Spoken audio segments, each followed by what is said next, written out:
اس سبق میں آج علامات وقف یعنی آیت کے علاوہ جو اور علامتیں لگی رہتی ہیں ان کے بارے میں آج سمجھتے ہیں کہ ان کو کیا کہا جاتا ہے اور کس کس کی یہ علامتیں ہوتی ہیں.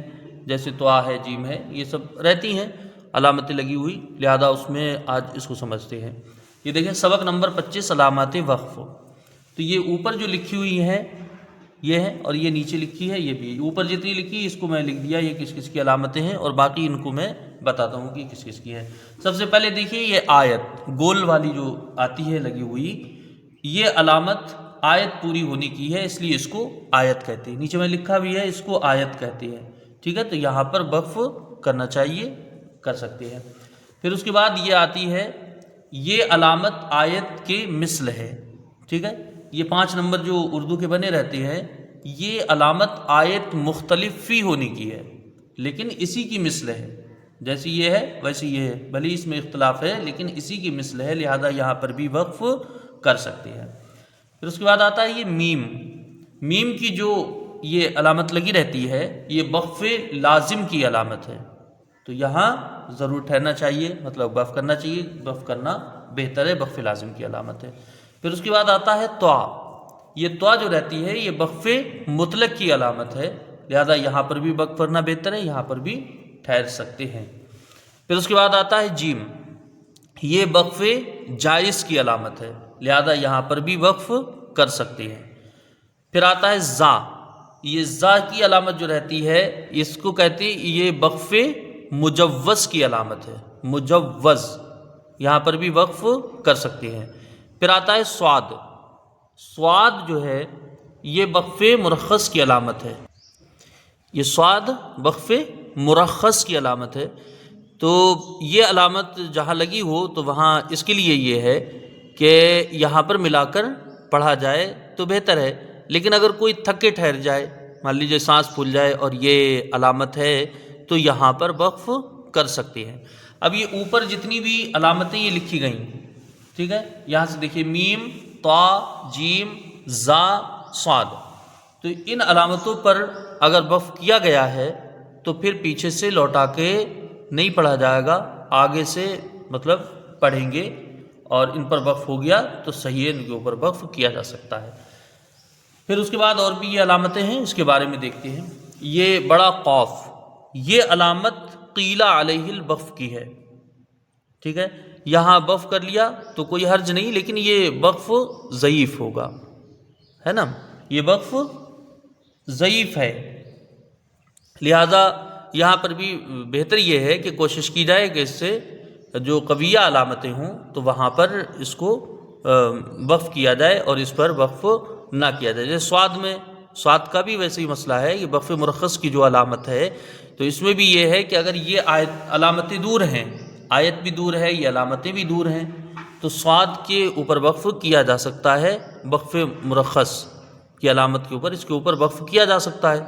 لیکن اگر یہ علامتیں ہیں تو اس کے اوپر وقف نہ کر کے ان علامتوں کے اوپر وقف کیا جائے. ایسے اس قاف کا مسئلہ ہے. قیل علیہ الوقف کی یہ علامت ہے، لہذا اگر یہ علامتیں دور ہیں تو اس پہ قاف پر وقف کیا جا سکتا ہے، کر سکتے ہیں. پھر اس کے بعد یہ آتا ہے سل. ٹھیک ہے، یہ وصل کی علامت ہے، لہذا یہاں پر ملا کر پڑھنا چاہیے. پھر آتا ہے یہ کاف، چھوٹا کاف. ٹھیک ہے، یہ علامت کذالک کی ہے. تو اس کے بارے میں یہ ہے کہ اگر یہ علامت وقف کے بعد آ رہی ہے تو وہاں پر وقف کرنا ہے، اور اگر علامت وصل کے بعد آ رہی ہے تو وہاں پر ملا کر اس کو پڑھنا ہے. ٹھیک ہے، اس کا جو مطلب ہے وہ یہ ہے کہ اس کا حکم یہ ہے کہ اگر یہ علامت وقف کے بعد واقع ہو تو وقف کے حکم میں ہے، اور اگر علامت وصل کے بعد واقع ہو تو وصل کے حکم میں ہے. پھر اس کے بعد آتا ہے یہ قف. ٹھیک ہے، یہاں پر وقف کر سکتے ہیں. پھر آتا ہے صلا. یہاں جہاں صلا لکھا ہو، یہ علامت جہاں لگی ہو تو وہاں پر ملا کر پڑھنا چاہیے کیونکہ یہ علامت وصل ہے. پھر آتا ہے یہ لام الف. ٹھیک ہے، لام الف کی جو علامت آتی ہے یہ کبھی تو آیت کے اوپر ہوتی ہے، آیت کے اوپر رکھی رہتی ہے، نہیں، جتنی علامتیں وہ سب آیت کے اوپر آتی ہیں، یہ بھی آتی ہے. تو اگر یہ آیت کے اوپر آئے گی تو وہاں پر وقف بھی کیا جا سکتا ہے، وقف بھی کر سکتی ہیں اور ملا کے بھی پڑھ سکتی ہیں اگر آیت کے اوپر ہے تو، ٹھیک ہے، وقف بھی کر سکتے ہیں اور وصل بھی کر سکتے ہیں، چاہے ٹھہر جائیں وہاں پر اور چاہیں تو ملا کے پڑھ لیں۔ لیکن اگر آیت کے علاوہ بیچ میں اگر کہیں آتی ہے، جیسے لکھی ہوئی ہے کوئی آیت اور اگر بیچ میں اگر کوئی جیسے عبارت لکھی ہے قرآن پاک کی، تو اس کے بیچ میں اگر یہ آ رہی ہے عبارت کے بیچ میں، تو وہاں پر پھر مطلب وقف نہیں کرنا ہے، ملا کے پڑھنا ہے وہاں پر، ٹھیک ہے۔ آیت کے اوپر ہوگی تو وقف بھی کر سکتے، وصل بھی کر سکتے۔ پھر یہ دیکھیے ہے سین، ٹھیک ہے، تو یہ خالی سین لکھتے ہیں اور کہیں کہ پورا سکتہ بھی لکھا رہتا ہے۔ سین جو ہے وہ سکتہ کی علامت ہے۔ سکتہ کیسے ہوگا؟ وہ وقف کی طرح ہی ہوتا ہے، پورا وقف میں جو سب کیا جاتا ہے وہی سکتہ میں بھی کیا جا سکتا ہے، بس فرق یہ ہے کہ وقف میں سانس اور آواز کو بند کر دیا جاتا ہے، سکتہ میں کیا ہوتا ہے آواز بند ہوتی ہے، سانس جاری رہتی ہے، سانس کو اس میں نہیں توڑا جاتا، لہذا اس کو سکتہ ہو جاتا ہے پھر وہ۔ تو یہاں پر کیا کریں گے، تھوڑا آواز کو بند کر کے تھوڑا رکیں گے، اور جیسے وقف ہوتا ہے بالکل ویسے ہی اس میں کرنا ہے، سکتہ ہو جائے گا لیکن سانس جاری رہے۔ پھر آتا ہے وقفہ، یہ لمبے سکتے کی علامت ہے، سکتہ سے کچھ زیادہ اس میں ٹھہرے لیکن اس میں بھی سانس نہ ٹوٹے، سانس جاری رہے، آواز کو بند کر کے رکنا ہے۔ پھر یہ آتا ہے میم اور عین مع، ٹھیک ہے، یہ وقف معانقہ کی علامت ہے۔ وقف معانقہ کی علامت یہ تین نقطے رکھے رہتے ہیں، ٹھیک ہے، آیتیں لکھی ہوں گی، ایک ادھر آیت ہے ایک ادھر آیت ہے، اور تو یہاں پر 3 نقطے لگے ہیں اور یہاں پر 3 نقطے لگے ہیں، ٹھیک ہے، وہ انشاءاللہ تعالی جب آئیں گی تو میں وہاں پر دکھاؤں گا، لیکن یاد رکھیے یہ 3 نقطے جہاں ہوں گے وقف معانقہ کی علامت ہے۔ اب اس کو کیا کرنا ہے، تو اس میں یہ کرنا ہے کہ جہاں یہ 3 نقطے لگے ہوں وہاں ایک جگہ ملا کے پڑھنا ہے اور ایک جگہ وقف کرنا ہے۔ اب وہ چاہے پہلے میں کر لیجئے چاہے دوسری والی میں کر لیجئے، دونوں آیتوں میں ایک جگہ ملا کے پڑھیں گے اور ایک جگہ وقف کریں گے، نہ دونوں جگہ ملا کے پڑھ سکتے ہیں اور نہ ہی دونوں جگہ وقف کرنا ہے۔